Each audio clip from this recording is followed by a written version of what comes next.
Hi friends, ఈరోజు మనం ప్రతి ఒక్కరూ తెలుసుకోవాల్సిన 10 ముఖ్యమైన ఎలక్ట్రికల్ సేఫ్టీ టిప్స్ గురించి తెలుసుకుందామండి.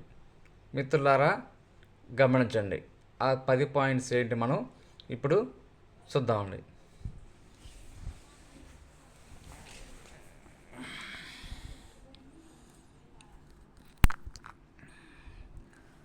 ఆ 10 పాయింట్స్లో మొదటగా మనకి తడి చేతులతో స్విచ్ను తాకవద్దు.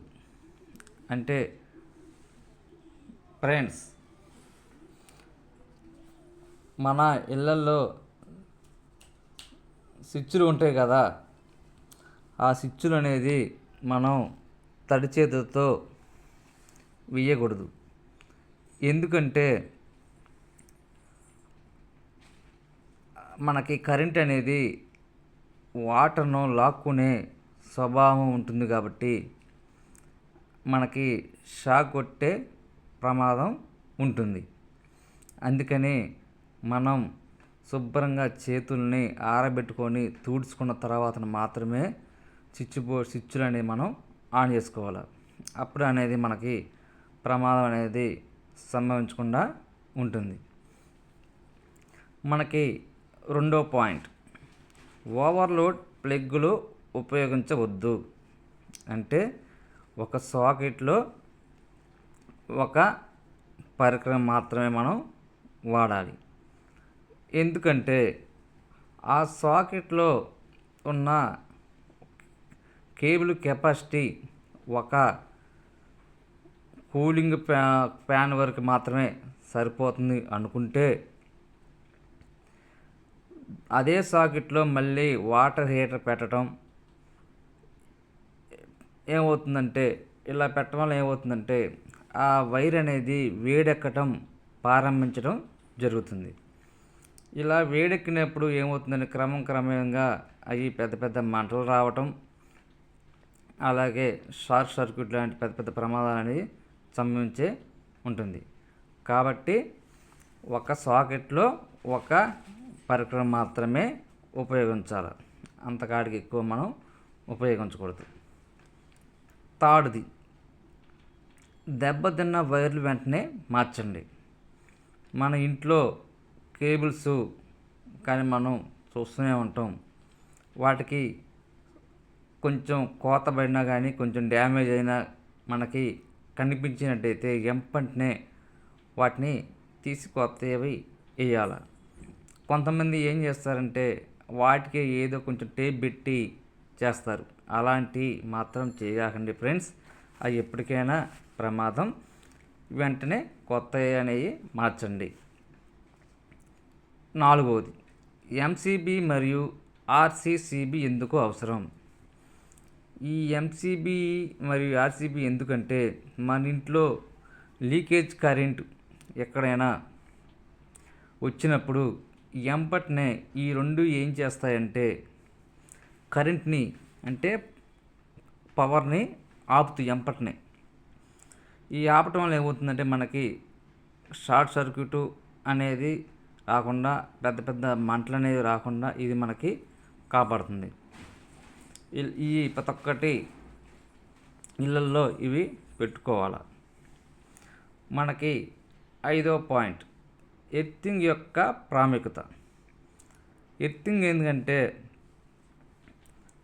మన ఇళ్ళల్లో సపోజ్ పొరపాటున ఎవరికైనా షాకు కొట్టినప్పుడు మొదట ఎర్తింగ్ అనేది తీసుకుంటుంది. అంటే ఫస్ట్ ఎర్తింగ్ అనేది కరెంటు లాక్కుంటుంది, తర్వాత మనిషికి మాత్రం అటాక్ అవుతుంది. కానీ మనిషికి లైట్గా షాకు కొడుతుంది. ఎందుకంటే కరెంట్ అనేది ఎర్తింగ్ ఉండటం వల్ల ఏమవుతుందంటే స్పీడ్గా అనేది లాక్కోవడం జరుగుతుంది. అంత స్పీడ్ లాక్కోవటం వల్ల మనిషికి కొంచెం తక్కువగా డ్యామేజ్ అవకాశం ఉంటుంది. కాబట్టి ఎర్తింగ్ అనేది ప్రతి ఒక్కళ్ళు ఇంట్లో పెట్టుకోవాలి. ఆరవది, పిల్లలను విద్యుత్ పరికరాలను దూరంగా ఉంచండి. పిల్లలు చిన్నపిల్లలు ఇంట్లో ఉన్నప్పుడు పెగ్గులు కానీ స్విచ్ల బోర్డులు అనేవి వాళ్ళకి అందే విధంగా మాత్రం ఉంచవద్దు.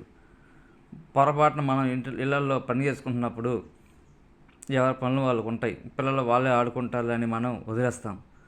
వాళ్ళకి తెలియదు, వాళ్ళ ఊహకి వాళ్ళకి తెలియదు కాబట్టి వాళ్ళు ఏం పొరపాటున అందులో చేతులు పెడితే వెంపటనే కరెంట్ షాక్ కొట్టే ప్రమాదం ఉంటుంది. కాబట్టి అక్కడ ఏదైనా టేపులు వేయటం అట్లాంటివి చేయటం మంచిది. తర్వాత మొబైల్స్ని సురక్షితంగా ఛార్జింగ్ చేయటం. అంటే మన ఇళ్ళల్లో మొబైల్స్కి ఒరిజినల్ ఛార్జర్ మాత్రమే ఉపయోగించాలి. కొంతమంది ఆ ఛార్జర్ అనేది డ్యామేజ్ అయినా వాడతారు. అలా వాడటం వల్ల అవుతుందంటే మొబైల్ అనేది వేడెక్కటం ప్రారంభించడం జరుగుతుంది. దానివల్ల సెల్ అనేది వెంపటనే రిపేర్ కావటం, పాడైపోవటం జరుగుతుంది. అందుకని వీలైనంత తొందరగా కొత్త ఛార్జరే ఉపయోగించాలి. అది కూడా ఒరిజినల్ కాదా చెక్ చేసుకొని మాత్రమే ఉపయోగించుకోండి ఫ్రెండ్స్. అలాగే మొబైల్ ఛార్జింగ్ పెట్టడం అయిపోయిన తర్వాత వెంపటనే ఛార్జరు తీసేయండి ఫ్రెండ్స్. ఎందుకంటే కొంతమంది ఛార్జింగ్ పెట్టి ఫోన్ తీస్తారు కానీ స్విచ్ అనేది ఆపరు. అలా ఆపకుండా ఉండవుతుందంటే పొరపాటున ఏమన్నా ఆ ఛార్జర్ వైరు నోట్లో పెట్టుకోవటం వల్ల కూడా, చిన్నపిల్లలకి తెలియకుండా ఇంట్లో ఉన్నప్పుడు పెట్టుకోవటం వల్ల కూడా కరెంట్ షాక్ కొట్టి ప్రమాదం అనేది సంభవించడం జరుగుతుంది. అందుకని ఛార్జింగ్ అయిపోయిన తర్వాత ఇమ్మీడియట్గా ఛార్జింగ్ అనేది తీసి ఒక చోట పెట్టండి ఫ్రెండ్స్. తర్వాత 8వ పాయింట్, ఎలక్ట్రికల్ ఫైర్ వచ్చినప్పుడు ఏం చేయాలి? మన ఇంట్లో కరెంటు సంబంధించినప్పుడు ఫైర్ మంట వచ్చినప్పుడు ఏం చేయాలంటే మనం వాటి మీద మొదటగా నీళ్ళు అనేది పోయకూడదు. ఎందుకంటే నీరు పోస్తే కరెంట్ అనేది లాక్కోవటం జరుగుతుంది, ప్రమాదం అనేది ఇంకా ఎక్కువ అవుతుంది.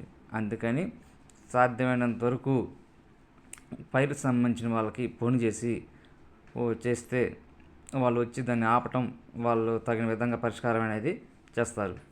కానీ మనం తెలియక మాత్రం మనం ప్రయోగం అనేది చేయకూడదు. అలా చేస్తే ప్రమాదం అనేది ఇంకా ఎక్కువ అవుతుంది ఫ్రెండ్స్. తర్వాత 9వది, విద్యుత్ షాక్ అయితే వెంటనే తీసుకోవాల్సిన చర్యలు. విద్యుత్ షాకు ఒక మనిషికి తగిలినప్పుడు వెంటనే మనం మొదటగా మెయిన్ స్విచ్ అనేది ఆఫ్ చేయాలి. మెయిన్ స్విచ్ అనేది కొంచెం దూరంగా ఉంటే ఆ మనిషిని మనం ఇమీడియట్గా ఏదో పరిష్కారం చేయాలి ఫ్రెండ్స్. ఏదైనా చెక్కతో కానీ ఏదైనా క్లాత్ గుడ్డతో కానీ మనం తీసే ప్రయత్నం చేయాలి. ఎందుకంటే మెయిన్ స్విచ్ ఎక్కడో ఒక సపోజ్ ఎగ్జాంపుల్గా ఒక 20 మీటర్ల దూరంలో ఉందనుకుంటే, అంటే దూరం ఉంది కాబట్టి, ఎందుకంటే కరెంట్ షాక్ కాబట్టి వెంపటనే మనిషి అనేది చనిపోవడం అనేది జరుగుతుంది. అలాంటప్పుడు మనం ఖచ్చితంగా ఈ చెక్కతో ఈ క్లాత్తో తీసేయటం అనేది చేయాలి ఫ్రెండ్స్. కానీ డైరెక్ట్గా మాత్రం ఆ మనిషిని మాత్రం మనం పట్టుకోకూడదు. మెయిన్ స్విచ్ మాత్రం దగ్గరగా ఉంటే వెంపటనే మనం ఆపుకోవచ్చు ఫ్రెండ్స్. తర్వాత 10వది, పరికరాలను క్రమం తప్పకుండా తనిఖీ చేయాలి ఫ్రెండ్స్. మన ఇంట్లో ఉంటాయి కదా కేబుల్స్ కానీ, సాకెట్లు, ప్లగ్లు, ఇవన్నీ అనేది సరిగ్గా ఉన్నాయా లేదా, అదేవిధంగా ఎర్తింగ్ అనేది పనిచేస్తుందా లేదా మనం 1కి 2 సార్లు చూసుకోవాలి ఫ్రెండ్స్. ఎందుకంటే ఇవన్నీ మనం కరెక్ట్గా ఉంటేనే మనం చాలా సేఫ్గా ఉంటాం ఫ్రెండ్స్.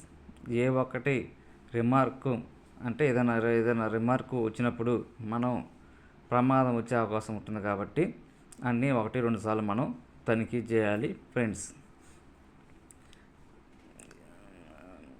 ఇవన్నీ ప్రతి ఒక్కరూ పాటిస్తారని కోరుకుంటున్నాను ఫ్రెండ్స్. ఇది 10 ముఖ్యమైన పాయింట్స్ ఫ్రెండ్స్. ఈ ఎలక్ట్రికల్ సేఫ్టీ ట్రిప్లో ఈ ప్రతి ఒక్కటి మీరు జాగ్రత్తగా గమనించండి. ఇలాంటి మరిన్ని వీడియోల కోసం నా వీడియో లైక్ను మరియు సబ్స్క్రైబ్ చేయండి ఫ్రెండ్స్. Thank you friends.